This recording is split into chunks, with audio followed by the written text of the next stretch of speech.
Hello and welcome to the France 24 interview. It's been 30 years since the Shah of Iran went abroad for medical treatment, never to return. 30 years since the return of Ayatollah Khomeini and the start of the Iranian Revolution.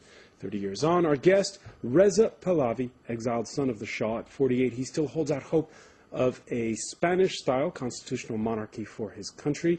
He's recently told his story in French in a book entitled Iran, the Hour of Choice. My first question to you is, what is the job description of the son of the Shah of Iran? What's a typical day for you?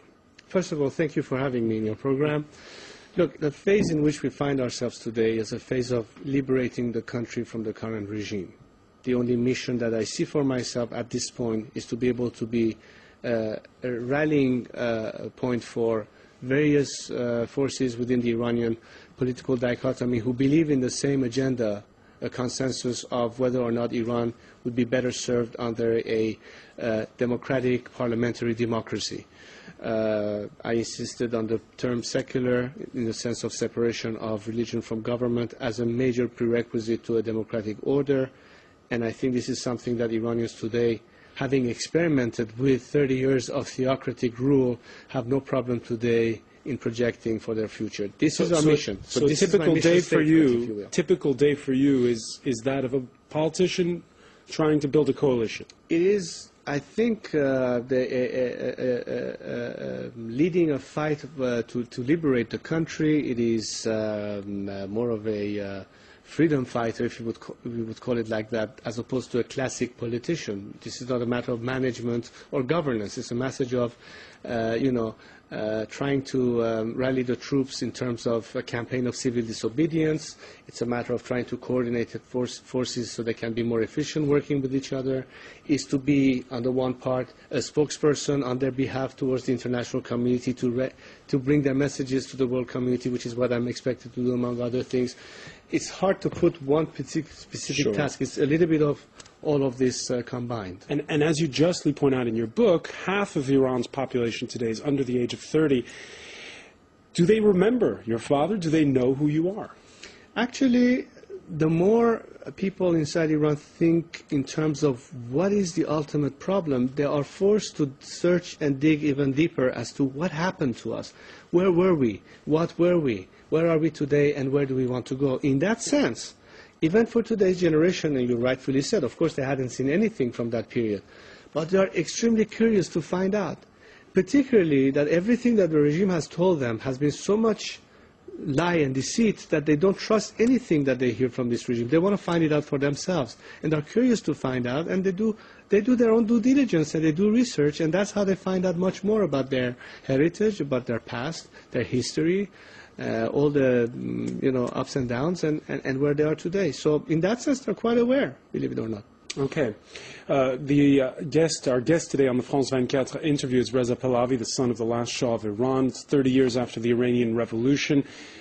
You were away at the Air Force Academy in the U.S. When your father had to leave Iran. We're going to look at images here, and I believe you'll see them now on our screens here, of your father leaving leaving to go to Cairo. Do you remember looking at those images where you were at the time exactly, and what those images mean to you today? Well, yes, I believe, and of course, back then, these were mostly films that were taken that were rebroadcasted later. I didn't see it in live, but of course, shortly thereafter. So you were in Colorado at the time? Actually, I was in Reese Air Force Base at the time in Texas, in Lubbock, Texas. And I rejoined shortly thereafter my parents, who by then were in Morocco, in Marrakesh, in January of 1979. And what was really following thereafter, especially after Khomeini returned to Iran, all the scenes where we saw people who were executed by the regime, the revolutionary government having taken power, people fleeing the country, a massive exodus that took place shortly thereafter. It was really a series of tragic occurrences that plunged our country from that point on to a complete reversal of direction as where it was headed, and regrets ever since. Have you seen those pictures so many times that when you see them now, it doesn't it doesn't stir you, or what does it conjure for you? In the sense of pure emotions, it always stirs you, and I think there's some kind of association of so many pictures of executed military officers, government officials, what have you, that is connected to that return.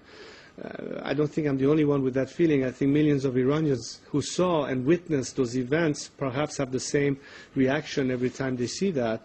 But it has become embedded in our long-term memory, so to speak. It is distant from where we are today. I think today the focus is returning towards where do we want to go from here. At least that's where my focus is. I think today's generation is looking at things in terms of where we are now and where we want to go. So these images serves in some cases as a good reminder of what happened, the tragedy that ensued, and which direction we need to go. It may be in some way for some, including myself, it could even be an element that kicks back into that gear of, that is unacceptable. We have to think differently. So a short while thereafter, the Iran-Iraq war, you volunteer to serve in the Air Force. The Iranian regime never answers your offer. Now Iran is at loggerheads with the West and over its nuclear ambitions and the uranium enrichment. You wrote in your book, this time if Iran's attacked, its regime alone will assume that responsibility. I have sent a letter quite a while ago to the, it was a statement that I made concerning directly Mr. Khamenei, by telling him that this path of irresponsibility and almost in a sort of adventurous attitude that you've taken can only plunge our country into greater chaos and crisis that could lead to something that might be some form of confrontation. This is this a green light, for instance, to Israel to go and bomb nuclear installations? Absolutely not. I'm completely opposed to any kind of military confrontation. In fact, the entire essence of my proposal to the whole world as a way out from having to consider a military confrontation is to avoid it, is by what I propose as a third way. But if for instance, exactly the Israelis, as a preventive measure, go and bomb these nuclear installations, you're saying in this book that it's the Iranian regime that will bear the responsibility of that. In part, but it will also benefit from that attack because it could ask for nothing more than add more fuel to the fire and use it in turn from its own propaganda and its means of retaliation. What will be once again a lost opportunity for Iranians where the cause of democracy will fall even further back. I think that all these distractions will take away what the real problem is, and we would like to be able to change it ourselves as Iranians, as opposed to some intervening forces from the outside, particularly if it is going to be in some form of military kind. We're trying to avoid that. We know the consequences that if the conflict gets to a point where the world can no longer afford to wait, and if no other options is on the table, they have to resort to some kind of a military intervention. That would be extremely catastrophic. It would be extremely sad if we come to this point and not use opportunities that we currently have but may not be on the table for too long, which is why I'm stressing the point. That's why the title of my book is The Hour of a Choice.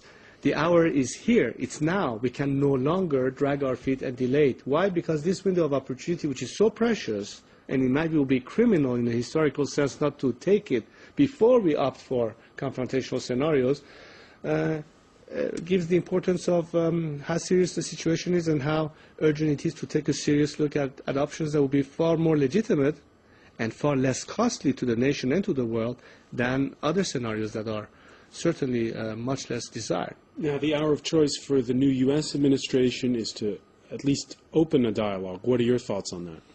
Well, the gesture has been there and perhaps is throwing the ball back into the Iranian side court. So it's a good thing that President Obama has... I've never objected to an attempt to try to solve the problem by dialogue. But the truth is that this regime cannot possibly have a dialogue. And let me tell you why. Because if you really understand the nature of this regime, if you really understand its raison d'etre, if you really understand what its objective was from day one, their ideological ultimate commitment is to create a sort of modern-day Islamic Shiite caliphate of modern days. It would ever really get to a point that would be satisfactory.